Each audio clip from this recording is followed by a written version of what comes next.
Tim Uppal is the Minister of State for Democratic Reform and the Member of Parliament for Edmonton-Sherwood Park. How are you today, Minister? Very good. So you're now the Minister of State for Democratic Reform. Yes. There are a few interesting items that are coming your way in the next little while, particularly Senate reform. What is the plan to get this done within the next year? There is a plan to move forward on this very soon, and we will present something before the summer. So this spring we will present something on Senate reform. Can you give us a hint on what that might be? Definitely. We're going to bring in some term limits. Okay. And also, as of right now, I think we serve up to 45 years.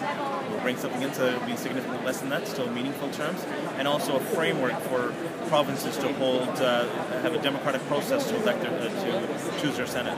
Okay, so I've heard that different parties are talking about different term limits, and that the Conservative government might be amenable to different term limits. Where does that stand now in the discussion? We will choose a term limit that is meaningful, allows the senators to be independent, allow them to gain enough experience, but also amount of time that's reasonable so we have fresh ideas in the Senate. Okay. Now, do you prefer 8, 10, 12 years terms?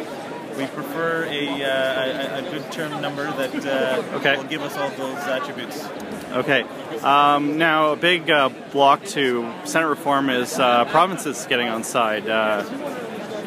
Do you want to discuss any of the particular provinces where you'd like to see more initiative moving forward on this? Frankly, we encourage all provinces to hold the democratic process to choose their senators. What we're really seeing is Canadians themselves, the residents in those provinces, speaking up and saying that they want to be involved in, or they want to have a say in who their senator is.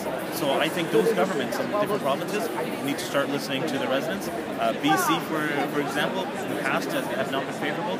Now, the Premier of BC is in favor of Senate reform and having an elected Senate. So we're encouraged by what we see. We're encouraging all provinces to follow Alberta's model, really taking the lead on this, okay, and to get that right. How do you address someone like Premier Charest in Quebec, who says he will take a legal challenge against any sort of move to reform the Senate? Yeah. We feel that the reforms that we're bringing in are within Parliament's authority. Okay. And how do you deal with abolitionists like Darrell Dexter, Premier of Nova Scotia? What they're really talking about is opening up the Constitution. And Canadians don't want drawn-out constitutional fights. This government, we don't want to do that. So the best way to deal with this is to actually reform the Senate. So your two choices are leave it the way it is, or reform it and bring it into a 21st century democracy. And that's what we're going to take, is to reform it. Great. Well, thank you very much, and congrats again on your appointment to Minister of State for Democratic Reform. Thanks a lot, Tim.